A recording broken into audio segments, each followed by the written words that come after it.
இருக்காங்க. அவர் சொல்லும் போது ஒரு 10 பேர் இருக்காங்க சொன்னா அந்த கதையை கேட்டு ஒவ்வொருத்தரும் என்னென்ன திங்க் பண்றாரு, இதை பத்தி என்ன நினைச்சிட்டு இருக்காரு அப்படிங்கிறது ரொம்ப கிளியரா சொல்லுவாங்க. அதுக்கப்புறம் பாக்யராஜ் வந்து ஒரு காமெடி சென்ஸ்ல சொல்லுவாங்க. சொல்லும் போது எல்லாம் விழுந்து சிரிப்பாங்க. அந்த பாக்யராஜ் வந்து ஜஸ்ட் அந்த கர்ச்சீப் வச்சுக்கிட்டு ஜஸ்ட் ஒரு புன்னகை மட்டும் இருக்கும், ஜாஸ்தி சிரிக்க மாட்டார். அதே பாலிட்டி இருந்தால் இங்கிலீஷ், அவர் இங்கிலீஷ் தெரியாதுங்கிற ஒரு இன்ஃபிராட்டி காம்ப்ளெக்ஸ் இருக்கிறாங்க. யாராவது இங்கிலீஷ் பேசினா அப்படியே பண்ணா ஆச்சரியமா அப்படியே பார்ப்பாங்க. கமல்ஹாசன் வந்து பாரதிராஜா வந்து எக்ஸ்ட்ரானரி ஃபேண்டாஸ்டிக் ஆக்டர்னு சொல்லி ஒரு 2-3 வாட்டி தான் சொல்லியிருப்பாங்க. 10-15 தடவை என்ன இங்கிலீஷ் பேசுறாங்க பா ஊழல் கலத்துறையா அப்படின்னு சொல்லி அவர் சொல்லுவார். இவன் பாக்யராஜ் கூட யாராவது இங்கிலீஷ் பேசினா அவர் கொஞ்சம் ஒரு கான்ஃபிடன்ஸ் வரும். இப்போ ராதிகா இங்கே இல்லை. ராதிகா வந்து ஆக்சுவலி ராதிகா வந்து அப்கோர்ஸ் ஒரு கல்யாண முகம், அருமையான ஒரு ஃபேஸு, அந்த கண்ணு ரொம்ப ஆக்கர்ஷகமாக இருக்கும். இருந்தால் கூட ராதிகா வந்து அதை பார்த்து பாரதிராஜா வந்து புக் பண்ணிக்க மாட்டாங்க. பாரதிகா வந்து ஸ்ரீலங்காவில் பிறந்து லண்டனில் வளர்ந்தவங்க.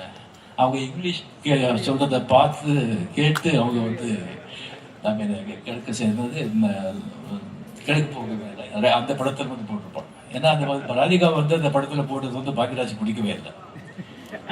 ஸோ ராதிகாவோட இங்கிலீஷ் கேட்டே வந்து சூப்பர்யா அப்படி சொன்ன சீரியஸ் பாக்யராஜ்.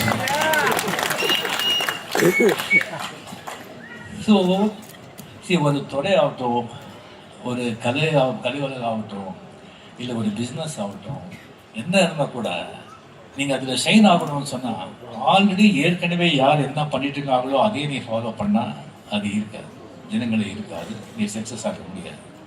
அவர் செய்யாததை நீ என்ன செய்ய புதுசாக செய்கிற அப்படின்னு சொல்லும்போது தான் ஜனங்களுடைய அட்ராக்ஷன் அவங்களை அட்ராக்ட் பண்ண முடியும். அவங்க கவனம் வந்து உங்கள் மேலே வரும்.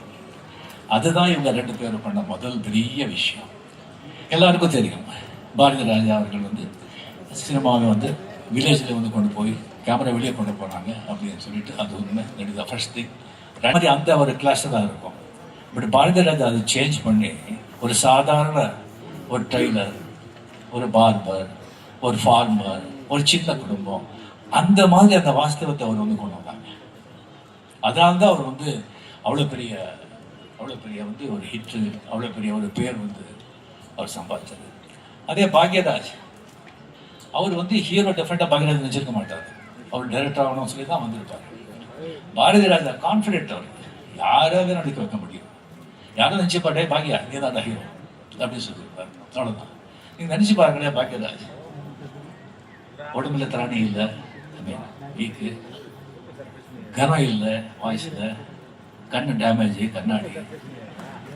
அது வந்து பார்த்து நீங்க வந்து அவரு ஹீரோ, ரஜினிகாந்த் வந்து ஹீரோ ஆயிட்டு அந்த ஹீரோ இமேஜை உடைச்சிட்டாரு இல்லைங்க, பாக்யராஜ் தான் உடைச்சார். உடம்பு, அந்த வாய்ஸ், அந்த கண்ணாடி, அது ஹீரோ இந்த காலத்தில் எப்படின்னு சொன்னா எப்படி நீங்க நினைச்சு பாருங்க.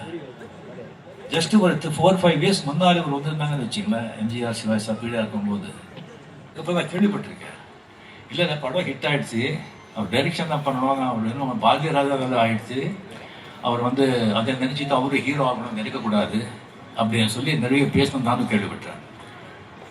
நெக்ஸ்ட் வந்து அவரே ஹீரோவாக நடிச்சு சுவர் இல்லாத சித்திரங்கள் அந்த படத்தை டைரக்ட் பண்ணி அந்த படம் எப்படி போச்சு. அது ரீசெண்டாக தான் ஜஸ்ட் ஒரு 2 months பிஃபோர் அந்த படம் பார்த்தேன். அதில் வந்து ஒரு சீன் வந்து எத்தனை பேர் பார்த்துருக்கீங்க, அத்தனை பேர் பார்த்துருப்பீங்க. ஒரு சீன் வருது, அந்த பெண்கள்னு சொன்னாலே கல்யாணம் ஆகாத பெண்கள் சொன்னால் அந்த கற்பு கரசிகள், அந்த கற்புக்கு வந்து எவ்வளோ ரெஸ்பெக்ட், எவ்வளோ மரியாதை, எவ்வளோ இம்பார்ட்டன்ஸ் கொடுக்கணும். அந்த மாதிரி கல்யாணம் ஆகாத ஒரு பொண்ணு, அந்த ஹீரோயின் வந்துட்டு ஏழையா இருப்பாங்க. அந்த பணக்கார பையன் வந்து அந்த ஏழை பொண்ணுக்காக எல்லாத்தையும் தியாகம் பண்ணி, அப்பா அம்மா அவங்க பணம் வைக்கணும் எல்லாத்தையும் தியாகம் பண்ணி கஷ்டப்பட்டு அவன் வீட்டிலேயே இருப்பான். சொல்லலாம் எல்லாரும் அப்படி திட்டுவாங்க, இது பண்ணுவாங்க, சாப்பிட்றதுக்கு சாப்பாடு இல்லை, தூக்கம் இல்லை, தூங்கிட்டு இருக்கான். எந்திரிச்சு வந்து 3-4 வாட்டி தண்ணி சாப்பிட்றான், பசி வந்து தாங்க முடியாம. ஹீரோயின் அப்படியே பக்கத்தில் வர்றா, பக்கத்தில் வந்து அந்த மேலாடை எடுத்து என்னை வந்து அனுபவி சொல்றான். யாராலே நினைச்சுக்க முடியுமா, நினைச்சு பார்க்க முடியுமா? அப்படியே அந்த டைலாக் சொல்றாங்க, நீ எதற்காக நீங்க எல்லாத்தையும் ஓட்டு வந்தீங்க, இவ்வளவு கஷ்டப்பட்டீங்க, நான் என்ன உங்களுக்கு கொடுக்க முடியும்? அட்லீஸ்ட் ஒரு 2 நிமிஷம் இருந்தாலும் உங்களுக்கு சந்தோஷம் கொடுக்க முடியும்னு சொன்னா அது போதுமே எனக்கு. அந்த திங்க் பண்ணுறதுக்கே எவ்வளோ கரேஜ் வேணும், தில் வேணும். அந்த மாதிரி திங்க் பண்ணி அது வந்து போர்ட்ரே பண்ணுறதுக்கு அந்த மாதிரி ஒரு சிச்சுவேஷன் கிரியேட் பண்ணி ஒரு நியூ ஆர்டிஸ்ட்டுங்க அவங்க கிட்ட பர்ஃபார்மன்ஸ் வாங்கி தியேட்டர் பார்த்துட்டு இருக்கவங்க அப்படியே கை தட்டுறாங்க. வாட் இஸ் வாட் அது அங்கே நிற்கிறாங்க. நினைச்சு பார்க்காதது வந்து அவங்க செய்து காட்டுவாங்க தான் இந்த மாதிரி ஜாம்பவான்கள். அதே பாக்யராஜா சார் எத்தனையோ படங்க பார்த்துருக்கோம். பட் எனக்கு ரொம்ப ஒரு ஆச்சரியமா போனது வந்து முதல் மரியாதை. இந்த சிவாஜி சார் அந்த ராதா என்ன ரிலேஷன், லவ்வா, ரெஸ்பெக்டா, பக்தியா, கௌரவமா, என்ன என்ன ரெஸ்பெக்ட், கொஞ்சம் கூட விரசம் இல்லாம அந்த அது எவ்வளோ எவ்வளோ அழகா கொண்டு வந்து ஜனங்களை வந்து அங்கே நிற்கிறாங்க. அவங்க சாதாரண இது இல்லை, சாதாரண இது இல்லை. ஸோ 16 வயதுல அங்கே வந்து அங்கே கொள்ளைகால் அங்கே போயிருக்கும்போது அந்த கொள்ளைகால் எப்படின்னு சொன்னால் ஜஸ்ட் வந்து அந்த ஊரில் ஒரு மண்டபம் இருக்கும் பக்கத்து. ஸோ இங்கே வந்து அந்த 3 அந்த எலக்ட்ரிசிட்டி போர்டில் வந்துட்டு கேமராமேன் பாரதிராஜா ஒரு ரூமு, ஸ்ரீதேவி மதன் ஒரு ரூமு, ப்ரொடியூசர் ஒரு ரூமு. ஸோ நம்மளே வந்துட்டு ஜூனியர் ஆஸ்டரோட வந்து கல்யாண உலகத்தில் படுக்க வச்சிருக்கோம். அங்கே ஜஸ்ட் ஒரு பெட்ஷீட்டு தலைக்காடி போதுறதுக்கெல்லாம் ஒன்றுமே கிடையாது. ஸோ அதுக்கப்புறம் வந்து கம்ப்ளீட் ஒரு 2 days ஆச்சு, 3 days ஆச்சு. பாரதி செக்ரட்டரி எங்கே இருக்கார் ரஜினேஷன் சொல்லி இந்த மாதிரி உடனே அவரெல்லாம் கூப்பிட்டு எங்கே எப்படி பண்ணுற, என்ன ஆர்டிஸ்ட் தெரியுமா, அங்கேயே எப்படி விட்டோன்னு சொன்ன உடனே அவர் ஒன்றும் சொல்ல முடியாமல் ரஜினி நீ வாங்கி கூட தங்கு அப்படின்னு சொல்லி அவர் ரூம்லேயே வந்துட்டு ஒரு 6 days நான் இருந்தேன். அவர்கிட்ட 2 பேண்ட்டு 3 ஷர்ட்டு, ஒரு லுங்கி, 4 அண்டர்வேர் பாயிண்ட்டு, ஒரு டவல். எங்கிட்ட வந்து 2 பேண்ட்டு 4 ஷர்ட்டு, ஒரு லுங்கி, ஒரு டவல். இதுதான் நம்ம வார்ட்ரோபை கம்ப்ளீட்டாக. அந்த பாரதிராஜா வந்து 2 பேண்ட்டில் ஒரு பேண்ட்டு வந்து ஜிப்பு வந்து கழண்டு போய் மேலே ஹுக்கு கழண்டு போய் அதுக்கு பின் போட்டிருப்பாரு. சரி, அது அதை மறைக்கிறதுக்காக ஷர்ட் மேலே போடலாம் இல்லை, அதில் இன்சர்ட் பண்ணி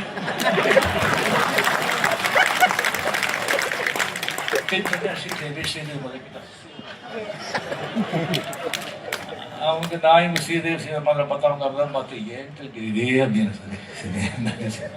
அப்போ பாரதிராஜா கிட்ட கேட்டிருந்தேன், பாதி சார் இந்த ஜிப்பு கொஞ்சம் பின் போட அது முடியாது, யார் பார்க்குறாங்க எல்லாம் பார்த்துட்டு இருந்தாங்க, பார்த்துட்டு நீங்கள் வந்து நான் மிகையாக சொல்லுங்க. அது வந்து நான் காஸ்டியூமர் கூப்பிட்டேன்ப்பா, அது பாடுப்பா டைரக்டர் ஜிப்பு சரி ஏன் பேண்ட் கொடுத்தாலும் நான் பண்ண முடியாது, என்ன பண்ண முடியாது. சரி, அதுக்கப்புறம் வந்து நான் 2 வாட்டி சொன்னேன், இப்படிப்பா அது படம் வந்து முடிகிற வரைக்குங்க. லாஸ்ட்ல வந்துட்டு ஒரு பேட்ச் வரும், முடிச்சுட்டு ஒரு பேட்ச் இருக்கு. நான் குளிர்கால் போக முடியல, பிரசாத் ஸ்டுடியோல வந்து ஒரு எடுக்கிறாங்க, 2 months இருக்கும். அப்போ கூட அது ஜிப்போட அது அப்படி இருக்கு. அவருக்கு வந்து அதுல கவனம் இல்லை. மயில், சப்பானி, பரட்டு,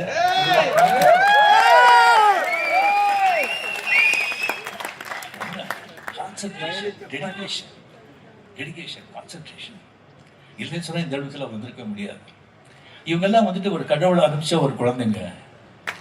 அவங்களுடைய திறமையாலேயோ இல்லை அவங்க வந்து உழைச்சாலேயோ அவங்க முன்னாலே வந்தாங்கன்னா நான் ஒத்துக்கவே மாட்டேன். எத்தனையோ பேர் திறமைசாலிங்க உழைக்கிறதுக்கு ரெடியாக காத்துட்டு இருக்காங்க. சந்தர்ப்பம் கிடைக்கணும். சந்தர்ப்பம் யார் கொடுப்பா? ஆண்டவன்.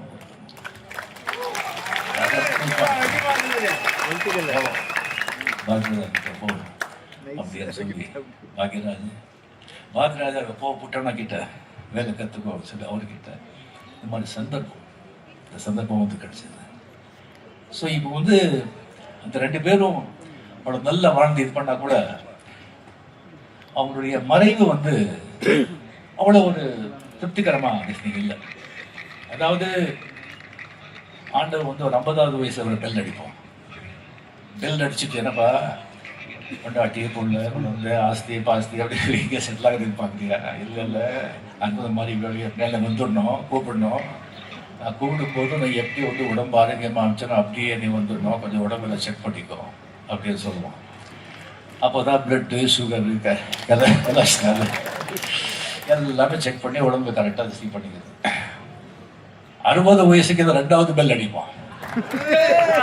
ஓகே, எல்லாம் முடிச்சுக்கோ, எல்லாம் செட்டில் பண்ணு, எல்லாம் இது பண்ணிட்டு எங்கெங்கே ஊர் சுத்தமோ, எதாவது கோயில் பார்க்கணுமோ, யாராவது பார்க்கணுமோ பார்த்துட்டு ஏன்னா எந்த ஹெல்த் எந்த திஸ்டிங் பார்த்தா கூட என்னை கூப்பிடாத விருந்தாளிகள் எல்லாம் வந்துடுவாங்க. என்ன அந்த ஹார்ட் அட்டாக்கு, லிவரு, கிட்னி ஏதாவது ப்ராப்ளம் வரும், எல்லாத்தையும் பார்த்துட்டு 60 வயசுல சொல்லுவாங்க. 70 வயசுக்கு வந்து 3வது பெல் லிஸ்ட்ல போட்டாச்சு, எனி டைம் கூப்பிடுவாங்க.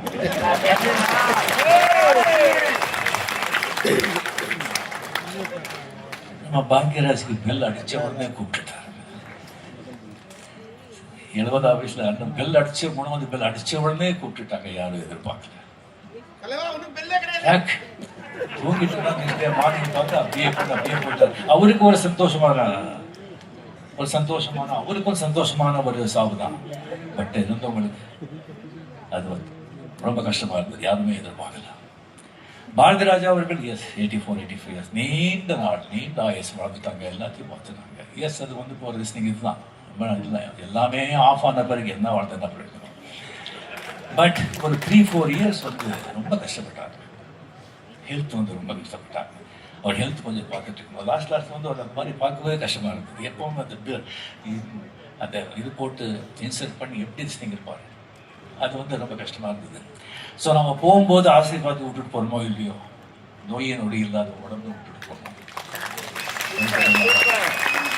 இல்லை, அவங்க 2 பேர் இருக்கும்போது அவங்க பார்க்கறதுக்கு எத்தனை கூட்டம், எத்தனை பேர் என்னைக்கே தள்ளி வந்தாங்க, என்னெல்லாம் நின்றாங்க. வீட்டுக்கிட்ட வந்தாங்க, அது வந்து ஆர்டிஸ்ட் எல்லாம் வர்றாங்க, பார்க்கறதுக்காக வர்றாங்க, அது டிஃப்ரெண்ட். கொண்டு போயிட்டு இருக்கும்போது ரோட்ல வந்து அப்படியே டிராஃபிக்ல போகும்போது அப்படியே ஸ்லோவா எப்படி அது ஸ்லோவா வருது அப்படியே அவங்களும் ஸ்லோவா பண்ணி பார்த்துக்கிட்டு நம்மளை தன் நாட்டில் வந்து சிரிக்க வச்ச, சிந்திக்க வச்ச, மகிழ வச்ச அவர் போயிட்டு இருக்கேன். அப்படியே சூப்பரையா, என்னையா பண்ற நீ, உனக்கு எங்கேயும் மச்சம் இருக்கையா. பாரதி ராஜா பழையப்பா படம் அப்படி பிச்சுட்டு போகுது என்கிட்ட. நீ வந்து பாட்டிக்கு வந்து உடை சுட்டுற கதை சொன்னாலும் படம் ஓடுதுயா. யார் சொல்லுவாங்க இந்த மாதிரி வந்து. ஸோ மிகப்பெரிய ஒரு ஆத்மாக்கள் வாழ்ந்தது. என்னமோ 48 வருஷமா பார்த்ததுனாலே சொல்றேன். இப்போ 48 வருஷம் நான் கூட 14 எனக்கு நினைச்சு பார்த்தா 2-3 வருஷமா தான் இருக்கு. வந்தாங்க, ஜொலிச்சாங்க, மாட்டாங்க. ஸோ ஒரு ரெஸ்ட் இன் பீஸ் அப்படின்னு சொல்லுவாங்க. நான் வந்து return if possible. வாழ்க தலைவா. நன்றி, தேங்க்யூ.